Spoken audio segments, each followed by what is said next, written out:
The observation deck of the Covenant's Edge hummed with the low thrum of fusion engines as Anna Chen adjusted her worn leather holster. Across from her, Commander Zekthar of the Vryn Dominion stood with forearms crossed, his chitinous exoskeleton gleaming under the cold white lights. His mandibles clicked in what she'd learned to recognize as amusement. "A primitive projectile weapon," Zekthar said, his translator rendering his voice into flat, emotionless English.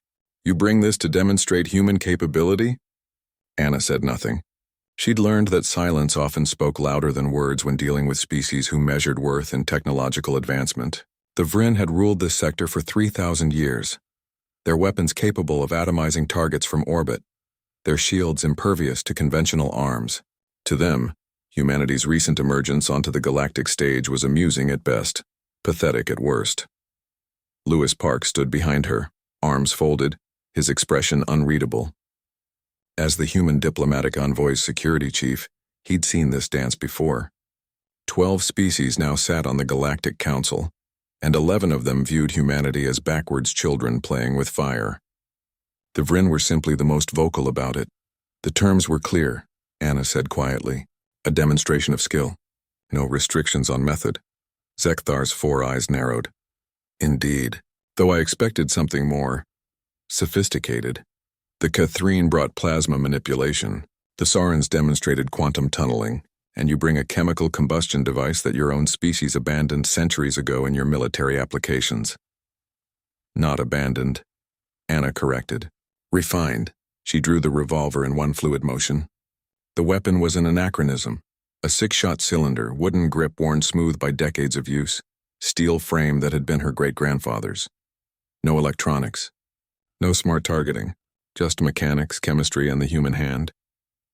Zekthar gestured to the range that had been set up. 50 meters downrange, a series of targets materialized, holographic projections that would register any impact. Standard Galactic Council evaluation protocol. The targets were small, moving in randomized patterns, appearing and disappearing every 1.3 seconds. The best Vryn marksmen scored 12 hits out of 20 attempts. The Catherine managed 15 with their psychokinetic abilities. "Whenever you are ready, human," Zekthar said. His mandibles clicked again. Several other species had gathered to watch. Saurans with their luminescent skin, a Dravix ambassador whose tentacles writhed with curiosity, even a pair of Andromedans who rarely attended such displays. "Do try not to embarrass yourself." Anna's breathing slowed. She'd been shooting since she was 6 years old, taught by her father in the mountains of Montana. While other children learned to interface with neural nets and quantum processors, she'd learned trigger discipline, breath control, and the ancient art of becoming one with a tool. The first target appeared.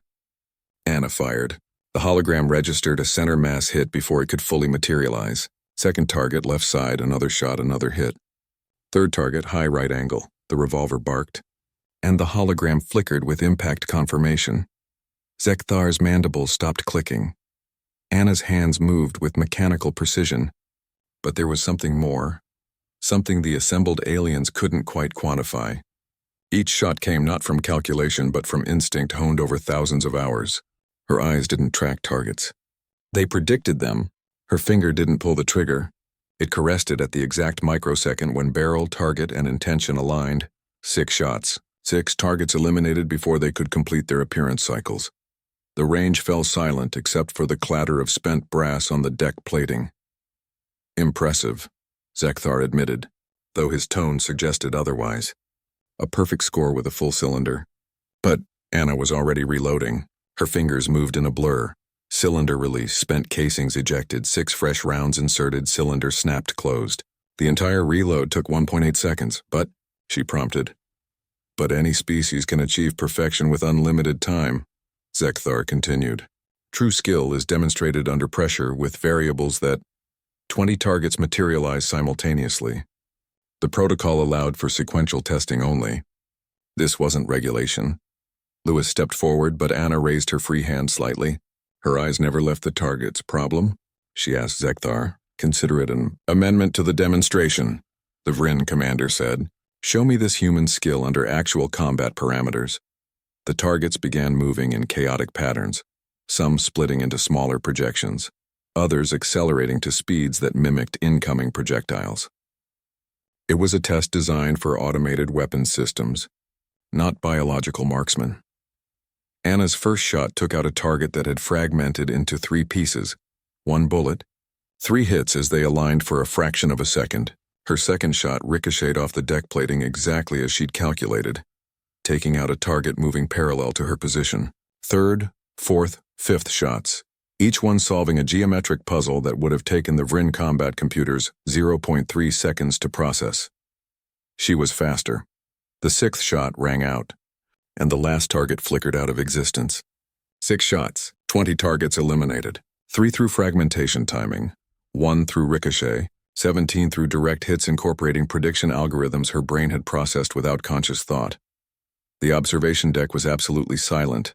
Anna opened the cylinder, let the hot brass casings clink to the floor, and calmly began reloading again. Not because she needed to, but because a weapon was only as useful as its readiness.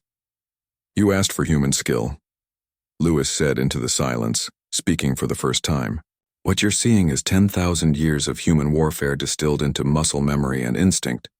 We didn't abandon these weapons, Commander. We perfected the operator."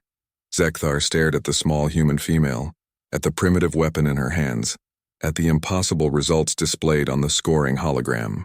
His species had ruled through technological superiority for millennia. They had never considered that the weapon might matter less than the will that wielded it. "Explain," he said finally. Anna holstered the revolver. "Your species develops technology to compensate for biological limitations. We develop ourselves to transcend them. You built better weapons. We built better warriors." She met his four-eyed gaze steadily. "Every human child can do mathematics, Commander, but we still teach them arithmetic because understanding the foundation makes them better mathematicians. We could rely entirely on computers for accuracy, but we train marksmen because the day your technology fails, your soldiers become helpless. Ours become improvised." The Dravik's ambassador's tentacles had gone completely still. "Terrifying," it whispered through its translator. "Practical," Anna corrected. She looked at Zekthar. "You wanted to see human skill? What you saw was human philosophy. We don't just use tools. We become them." Zekthar was quiet for a long moment. Then his mandibles clicked once, not in amusement this time, but in respect. "Perhaps," he said slowly, "we have underestimated your species." "Perhaps," Anna agreed. She turned to leave, Lewis falling into step beside her.